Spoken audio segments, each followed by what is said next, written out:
So how do you influence your KPIs if you can't control them? In this video, I'm going to show you how the makeup of your key metrics is made and how you actually go about influencing them. So first of all, most people will be looking at cost per acquisition. What is the makeup of cost per acquisition? There are only two components that are used in the calculation of cost per acquisition, really at the kind of influence level. It's the cost you're paying per click and the conversion rate. So just think about that. There's just two metrics which actually come in play when it comes to calculating your cost per acquisition. So the calculation here, as you can see on the example on the right, is your cost per click divided by the absolute number for your conversion rate. So in this case, if our cost per click is £2.03, then I would do the calculation 2.03 divided by the 6% as absolute, so 0.06, gives me my CPA, and in this example the CPA is £34.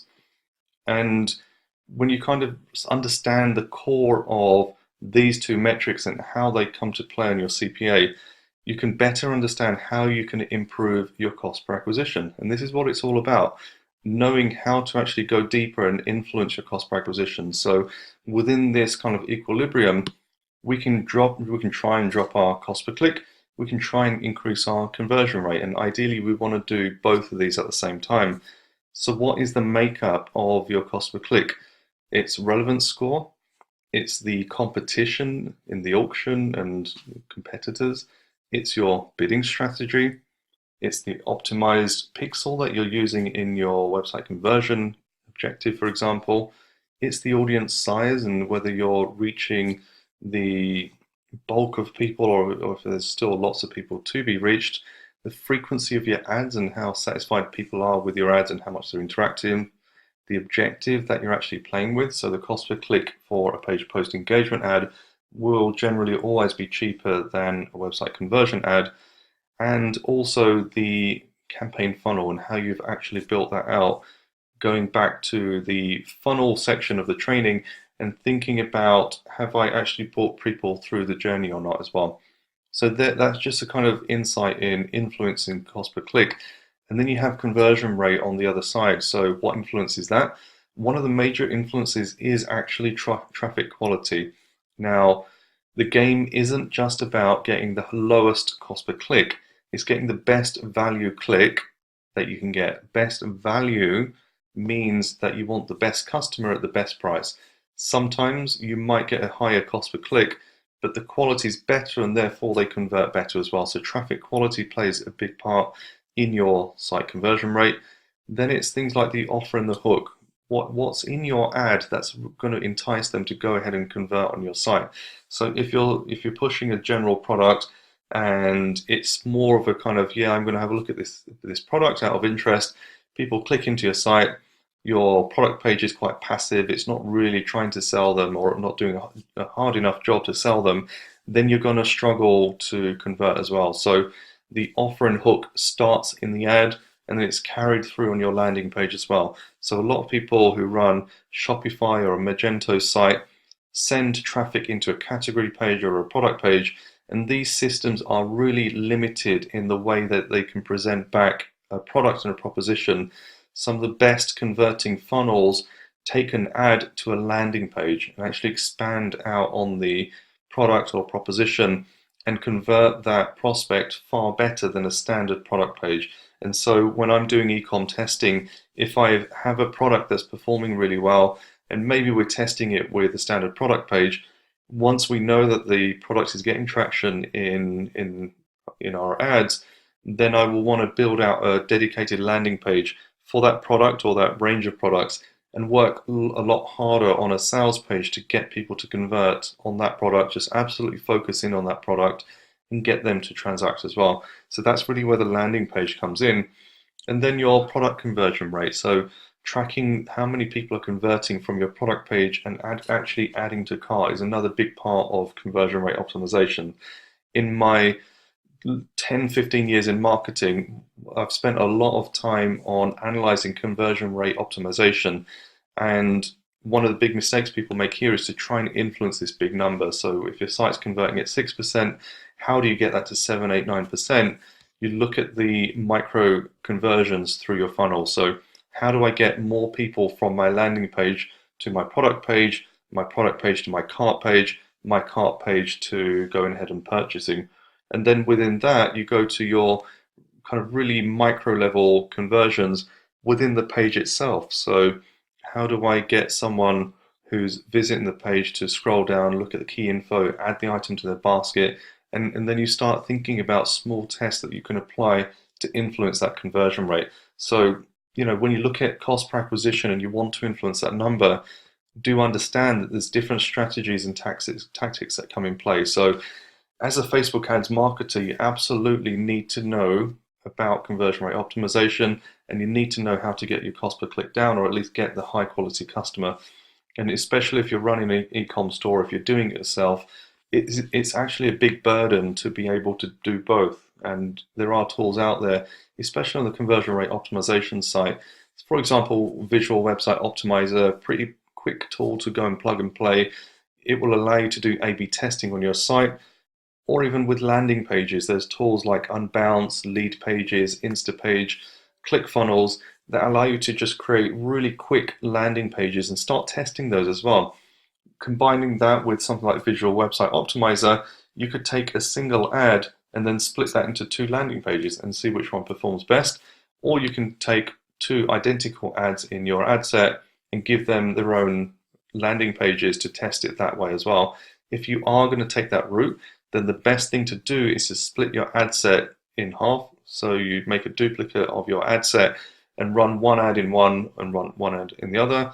Or you use the Facebook split test tool, which allows you to take an audience and split it in half completely, which is the more scientific way of testing. So you can take an audience, cut it in 50% each, and Facebook will ensure that one half of the audience will only ever see one creative that you're running in one ad set, and the other half will only ever see the ad in the other ad set. It's a cleaner way of A/B testing when you want to test with the audiences, but that's something to bear in mind when you are doing your testing, is thinking about how you want to do your split testing as well. One big caveat to bear in mind when you're doing conversion rate testing on your website is that the Facebook algorithm is super sensitive to change in performance. So let's say you've got a really good performing ad set and you have a separate team doing conversion rate optimization, or a separate person on the site, and that person takes your really good landing page and starts A/B testing that with or without your knowledge. Now, if you end up splitting the traffic 50-50 from your really good ad set, what can happen is that 50% of your traffic goes to a bad performing ad set. The data that goes back to Facebook is therefore not as good as it was before. Facebook sees a drop in conversion rate and the algorithm starts to change its targeting. This is a disaster, because when you're doing A/B testing on the site, you're obviously controlling it. So you know that, for example, if conversion is bad on a variant, you're going to pause it, you're not going to continue working with that. But Facebook doesn't know it. As far as Facebook is concerned, all of a sudden, you're spending £2 per click or whatever it is, and your site conversion has dropped from 6% to 4% or even 3% in that day. Facebook thinks that it's the problem. It will then try and find better quality customers, having no knowledge whatsoever that you've actually been testing on the website. And it could be that it was targeting a great subset of your audience, and all of a sudden the website changes has made it go ahead and change its targeting. So that's a real big gotcha to keep an eye on, that when you are doing A/B testing, keep in mind that any changes in your conversion rate here will impact the algorithm as well. So that's a big chunk about CPA optimization. Then for anyone doing e-commerce, we will also be looking at return on ad spend. And again, in a similar way, ROAS is made up of 2 key metrics: the cost per acquisition, which we've already discussed, and the average order value. And again, just like with conversion rate, AOV is completely site dependent. So one of the challenges here is, as you're developing your e-com proposition, you're going to be playing around with offers, bundles, promotions, and trying to get people in at various levels. You might be taking the kind of free plus shipping route, or using the loss leader route, or you might be trying to get people in on one category and then upselling to another, or cross-selling to different areas. They all play a big part in your AOV. So your AOV is made up of your price. Now, I've done ecom testing in the past, and I've gotten some great traction from my ads, brought them to the site, and actually one of the key reasons why they haven't converted is price. For anyone that's running an e-commerce store, price is all about testing and finding out what people are prepared to pay, but it's also about the presentation of your site, how trustworthy is it, the social proof, etc. And so they all play a big part in whether people are actually going to buy your higher end items or not as well. And then your promotions, your upsells, cross sells, your one-time offers through your cart, for example. Now, this is something I do want to highlight.